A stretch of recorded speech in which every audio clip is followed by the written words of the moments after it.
রুমিন ফারহানা পেশায় আইনজীবী, আলোচিত ও রাজনৈতিক। টকশোতে তোলেন ঝড়, সংসদে দেন অগ্নিগর্ভ ভাষণ। বয়স পেরিয়েছে 40 বছর, কিন্তু কেউ জানে না কে তার স্বামী, কার সাথে জড়িয়েছে সম্পর্কে। তবে মাঝে মধ্যে তার সাথে কোনো পুরুষের সম্পর্ক নিয়ে আলোচনা, বিতর্ক হয় নেট মাধ্যমে। সেসব পুরুষরা আসলে কে? রুমিন ফারহানার প্রেমিক নাকি তার গোপন স্বামী? এ নিয়ে তর্ক বিতর্ক চলতেই থাকে। রুমিন ফারহানার বাবা ভাষা সংগ্রামী আলী হাদ। রাজনৈতিক হলেও মা রাশিদা বেগম পেশায় ছিলেন শিক্ষক। বাবা মায়ের একমাত্র সন্তান রুমিন ফারহানা। রাজধানীর হলিক্রস স্কুল থেকে মাধ্যমিক ও ভিকারুন্নেসানুন স্কুল অ্যান্ড কলেজ থেকে উচ্চ মাধ্যমিক সম্পন্ন করার পর লন্ডন বিশ্ববিদ্যালয় থেকে আইন বিভাগে স্নাতক সম্পন্ন করেন। ব্যারিস্টারি ডিগ্রি অর্জন করেন যুক্তরাজ্যের লিঙ্কনস ইন থেকে। জাতীয় সংসদ ও টেলিভিশন টকশোতে ঝড় তুলে আলোচনায় আসায় রাজনীতিবিদ এখন বিএনপির প্রভাবশালী নেতা।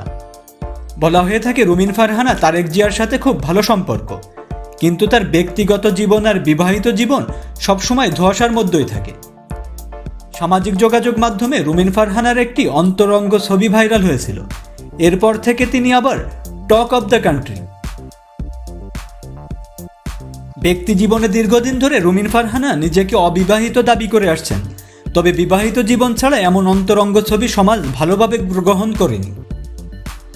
জানা গেছে ছবিতে রুমিন ফারহানার সঙ্গের ব্যক্তিটি পারটেক্স গ্রুপের চেয়ারম্যান ও বিএনপির সাবেক এমপি এম এ হাশেমের পুত্র ও আম্বার গ্রুপের চেয়ারম্যান শওকত আজিজ রাসেলের। রুমিন ফারহানার ঘনিষ্ঠজনরা জানান, ভাইরাল হওয়া এই ছবিটি রুমিন ফারহানার শিক্ষার জীবনের শেষের দিকের। এ সময় রুমিনের সঙ্গে রাসেলের অন্তরঙ্গতা শুরু হয়। ছবিটি হয়তো সে সময়ে তোলা।